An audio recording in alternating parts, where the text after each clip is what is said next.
Sa kalsada pa rin po nagpalipas ng gabi ang ilang residente sa Batangas City dahil sa takot sa aftershocks matapos po ang magnitude 5.5 na lindol kagabi. Balitang hatid ni Von Aquino.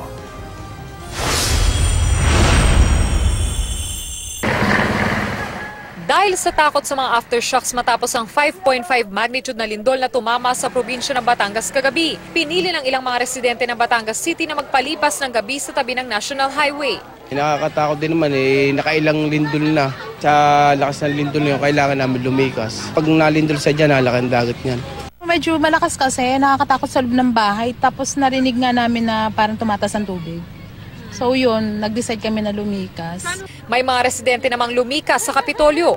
Ang iba naglatag na lang ng kumot para may mahigaan. Dito muna kami hanggang umaga. Ang mga pasyente naman sa Batangas Medical Center naglabasan din matapos ang lindol. Inilagay sila sa mga tent dahil nagkaroon ng crack sa pader ang ilang bahagi ng gusali tulad ng pediatric ward, OB-GYN ward, post-anesthesia care unit at Old Station 1 building. Ang mga inang bagong panganak at mga nakatatanda sama-sama sa mga tent.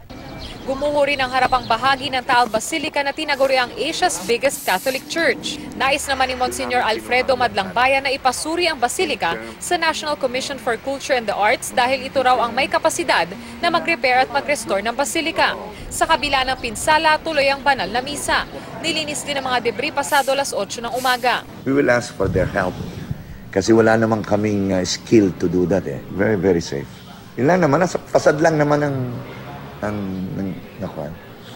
ang loob is okay. Wala namang ibang places because I went around there.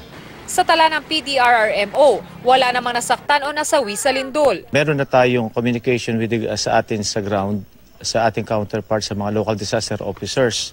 So sila yung hininga namin ng mga initial report kung meron ng mga report of damages, casualties, injuries. Mula rito sa lalawigan ng Batangas, Von Aquino, GMA News.